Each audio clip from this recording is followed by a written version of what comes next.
গত 14 এপ্রিল পয়লা বৈশাখের দিন সকালবেলা আমরা প্রথমে গিয়েছিলাম শিল্পকলায়।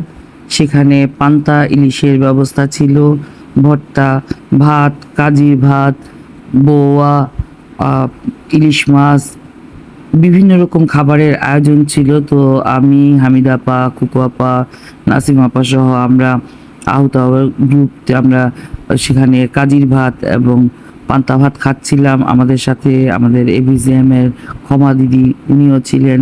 তো বেশ মজাই হচ্ছিল। এবং শিশির ভাইয়ের যে মিসেস ভাবি, জিনাত ভাবি, বরাবরই উনি খুব ভালো আয়োজন করেন শিল্পকলায়।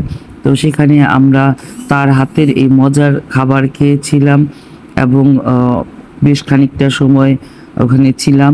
তো এরপর আমরা ঘুরে ঘুরে ওখানে যে মেলা বসেছিল সেই মেলা দেখছিলাম এবং মেলায় আমি একটি উত্তরীয় কিনেছিলাম রাজকুমারীর পাঁচফোড়ন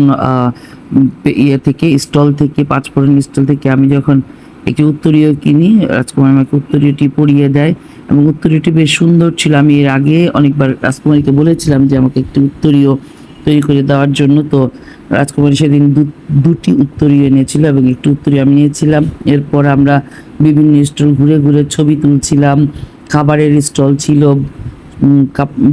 দেশীয় ঐতিহ্য সমৃদ্ধ কাপড় চোপড়, গহনার, মাটির গহনা, কাঠের গহনার স্টল ছিল। আমরা সেখানে ঘুরে ঘুরে দেখছিলাম, ছবি তুলছিলাম। এমন সময় মাকোহাটি স্কুলের মমতা জাপা আর তার মেয়ে আশিককে নিয়ে আসেন ছবি তুলবেন বলে। আমরা তার সাথে আবার ছবি তুললাম। এরপর আমার সাথে দেখা হয় শামীমা মুক্তা, যিনি এখন খুবই নামকরা একজন মঞ্চ অভিনেত্রী। মেঠোপথ থিয়েটারে কাজ করছেন, মুন্সিগঞ্জের ভাবমূর্তি উজ্জ্বল করে চলেছেন। কিছুদিন আগেও মুক্তা অস্ট্রেলিয়াতে তার শো করে এসেছে। এরপর আমরা রওনা দিই সিরাজদি খানের উদ্দেশ্যে। প্রতিমধ্যে আমরা নেমে ফটো সেশন করি বিভিন্ন জায়গায়।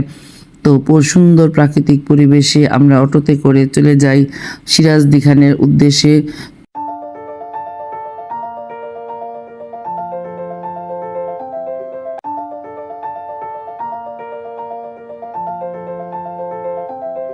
অনেকদিন ধরেই ভাবছিলাম আমরা সিরাজদি খানের পদ্মহেম ধামে যাব। তো সেখানে লালনের সাধুসঙ্গ হয়, তো যাওয়া হচ্ছিল না। আমরা পয়লা বৈশাখকে বেছে নিয়েছিলাম, সেদিন যেহেতু আমাদের ছুটি ছিল, সময় ছিল। তো আমরা সেখানে গিয়েছিলাম।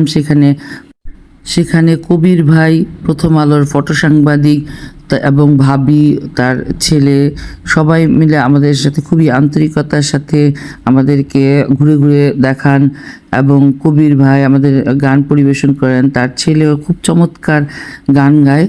তো আমরা ঘুরে ঘুরে দেখছিলাম, ফটো সেশন করছিলাম। সেখানে খুব প্রাচীন একটি বটবৃক্ষ আছে এবং সেখানে আমরা ছবিও তুলছিলাম। লালনের এই সাধুসঙ্গ প্রতি বছর এখন থেকে 27শে ফেব্রুয়ারি অনুষ্ঠিত হবে, সেটাও জানালেন তিনি আমাদের।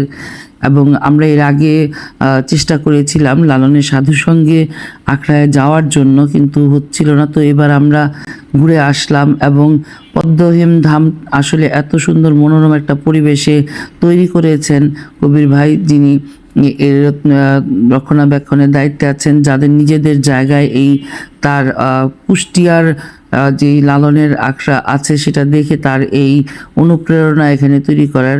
চারপাশের পরিবেশ অত্যন্ত সুন্দর তিনি, এবং তার ওখানে থাকার জায়গা আছে সেটাও খুব সুন্দর। তিনি আমাদেরকে যেখানে সাধুসঙ্গ হয় সেখানে নিয়ে গেলেন এবং সেখানে তিনি আমাদেরকে লালনের গান শোনালেন, তার সাথে তার ছেলেও গান গাইলেন। লালনের গান শুনতে পছন্দ করেন না এমন মানুষ বোধহয় খুব কমই আছে। পুরো পরিবেশটা এত সুন্দর যে আমরা ঘুরে ঘুরে ছবি তুলছিলাম এবং এত সুন্দর করে তৈরি করা হচ্ছে, কাজ চলছে। তো আমাদের মন ভরে গেল। আসলে মনে হয়েছিল যে পয়লা বৈশাখের এই দুপুরটা সত্যি প্রাণবন্ত হয়ে উঠেছিল। এই ফাঁকে সবাই আমরা বটের ঝুড়ির সাথে ফটো সেশন করলাম। এরপর আমরা চলে আসলাম সোজা আমার বাসায়। তো এসে খাওয়া দাওয়া করলাম। খাওয়া দাওয়া করে আমরা একটু গল্প গুজব করলাম, সবাই রেস্ট করলাম, আড্ডা দিলাম। এরপর আমরা যার যার বাসায় চলে গেলাম। তো সবাই ভালো থাকবেন, সুস্থ থাকবেন। ধন্যবাদ সকলকে।